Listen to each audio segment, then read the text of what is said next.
I often seen people lying about their marks in the UPSC exam. So if a person is getting 62, they often tell that they got 82 and they are failing in CSAT. They might have got somewhere less than 50 and they will tell somewhere around 64.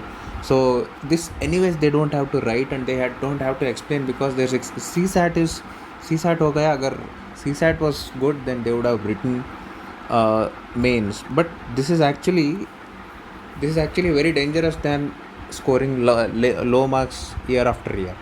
Why I'll tell you. See, the chat GPT, if you ask, Gemini, if you ask, it says that I have asked lying about, actually lying it should be, liars about their marks impact their performance in next time. Actually it exactly says yes, lying about marks absolutely impacts the future performance. The psychological ripple effects usually work against the person. See, if the pain of getting low marks, if it is not felt, the feedback will work against you. And if you feel happy by lying about it, the learning aspect of the pain will be lost. This opportunity cost will actually cost you dearly in the next performance. So, whether someone is lying to their peers, their family, or even deceiving themselves, see, it creates a specific set of traps that can drag down their own attempt. Okay, so this will create a trap. So, you don't have to see how it happens. So, this year you got 62. So, let's say 62 in GS1, and you have lied saying you got 82 and you failed in the CSAT. Okay, so next time what happens, the brain will think you don't have to score more, but still be happy thinking you can lie about your scores. So this is called self deception, self deceiving. Here they have said self deceiving themselves. So this you are losing opportunity cost. At cost of what? At your own future, at the cost of your own future. So it completely distorts the feedback loop. Progress depends entirely on the accurate data. You should be, this is very very important, logical, emotional. Means, if you want feedback, your analysis should be based on the logics, and logics are better metrics to analyze the feedback, and emotions are the worst metrics to solve those feedbacks. Okay, in a competitive exams, mock tests and marks are not just scores, they are diagnostic tools that show exactly where the knowledge gaps are. Okay, if even in marks, even in the this one, what is that, even in test series also, if you keep lying about the scores, you will be satisfied by lying, but you the pain of learning will be lost. And the danger is when a person tells others, the convinces themselves that they scored higher than they did, they naturally stop analyzing the mistakes that led to actual lower score. So this is very dangerous.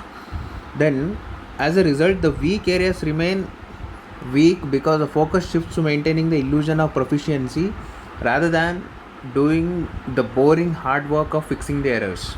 Okay, the trap of performance preparation. So performative preparation, if you have performed well, then only you have prepared well. This is a trap.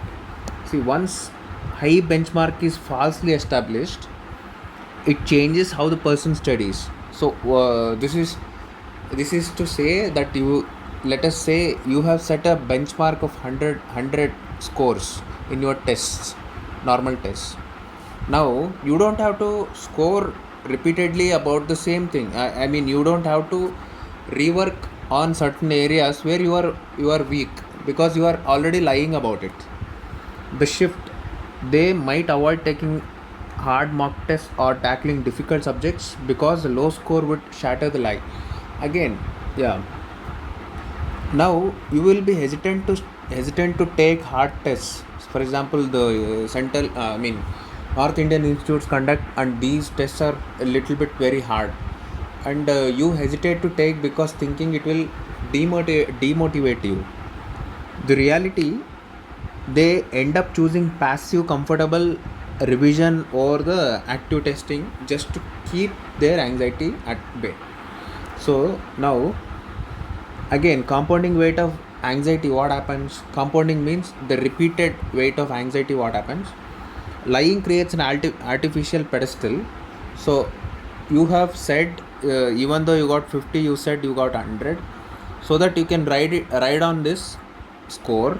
Next time when an exam approaches, the pressure isn't just about passing, it's about matching the fake standard previously you set. Okay, just say 80 marks is sufficient, but then you will start saying you got 105, 110. So this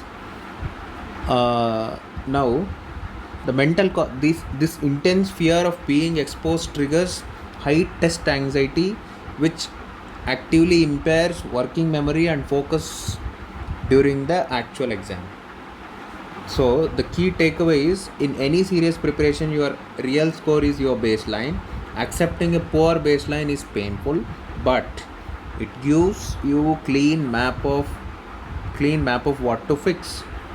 Lying about the baseline just leaves you lost on the map that doesn't exist.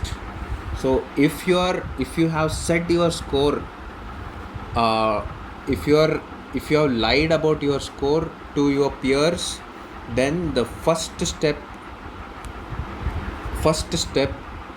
to your next preparation is to correct it and say sorry to them by saying, I was anxious and was not able to face the truth. Let me tell the truth, my marks were this much, only 50. I told you 83. So I regret saying, or I am sorry. So this should be your first step before trying even to think about preparing the next prelims. Okay, thank you.